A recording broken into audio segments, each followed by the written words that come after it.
میرے پورے مسلمانوں سے اپیل یہ ہے کہ ہم تمام کو ایک پالیسی اور ایک اصول بنانا چاہیے کہ ہمارے مسجدوں میں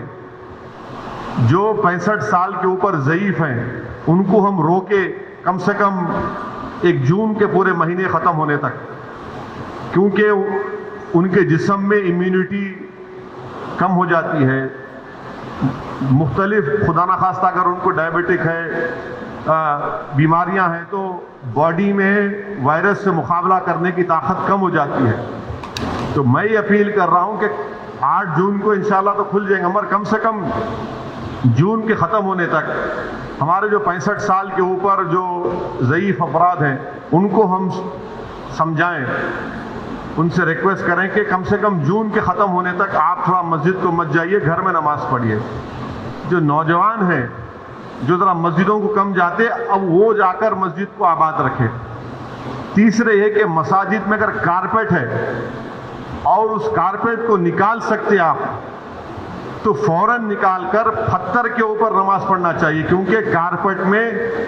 ایپیڈیمولوجسٹ اور جتنے ہیلتھ ایکسپرٹس سے ڈاکٹرز وہ بولتے ہیں کہ کارپیٹ میں بہت سے جراثیم جم جاتے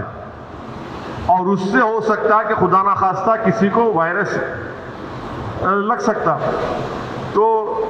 چوتھی بات کام ہم کو یہ کرنا چاہیے کہ مساجد میں بیت الخلاء اور وضو کا انتظام نہ رکھیں، کیونکہ وہ وضو کرتے کلی کرتے اور پھر آپ آ کے نماز پڑھتے تو لوگ گھر سے ہی اپنے وضو کر کر آئیں، اور نماز جب پڑھیں گے تو نہیں معلوم مفتی اکرام کو فیصلہ کرنا ہے کہ اگر پوری دنیا میں جہاں جہاں مساجد کھولے گئے، چاہے وہ مسجد نبوی ہو، حرم شریف مکے میں ہو یا ٹرکی ہو یا دوسرے مقامات پر، ہمیشہ کی طرح جو کھندے سے کھندا ملا کر سب بنتی تھی ویسا نہیں بن رہی اب۔ تو کیا مفتی اکرام یہ فیصلہ دے سکتے پورے ملک میں کہ بھائی جب 8 تاریخ سے مساجد کھولے جائیں گے تو سوشل ڈسٹینسنگ کو برقرار رکھتے ہوئے ہم سب بندی کریں نماز کی؟ یہ ہمارے مفتیوں کو سوچنا پڑے گا کہ کتنا یہ کر سکتے کیا، کیونکہ مختلف ممالک میں ہو رہا ہے۔ تو میں تو گزارش کروں گا ہمارے علماؤں سے کہ وہ بھی اس کا فیصلہ کر لیں، مگر دوسرے جو 4 چیزیں میں کہا ہوں اس پر یقیناً غور کریے آپ۔ میں کسی سے نہیں کہہ رہا ہوں کہ مسجد کو مت جائیے، میں یہ کہہ رہا ہوں کہ آپ صحیح کہہ رہے ہیں کہ وائرس ابھی بڑھ رہا ہے، وائرس ختم نہیں ہوا ہے، وائرس بڑھ رہا ہے ابھی، اور خاص طور سے جو ہمارے 65 سال کے اوپر کے جو لوگ ہیں اور جو لوگ مختلف امراض کے شکار ہیں، جس کو کڈنی کی بیماری ہے، ہارٹ کی ہے، لنگز کی ہے، ڈائبٹک ہیں، ان کو تو اور احتیاط کرنے کی ضرورت ہے، بہت احتیاط کرنے کی ضرورت ہے ان کو،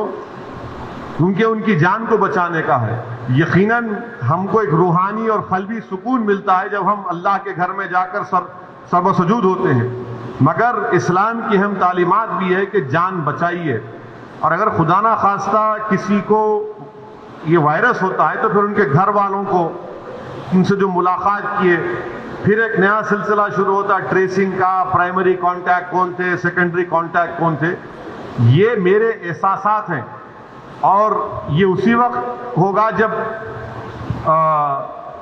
ہمارے تمام مفتی اکرام چاہے وہ کسی بھی مکتب فکر کے ہوں،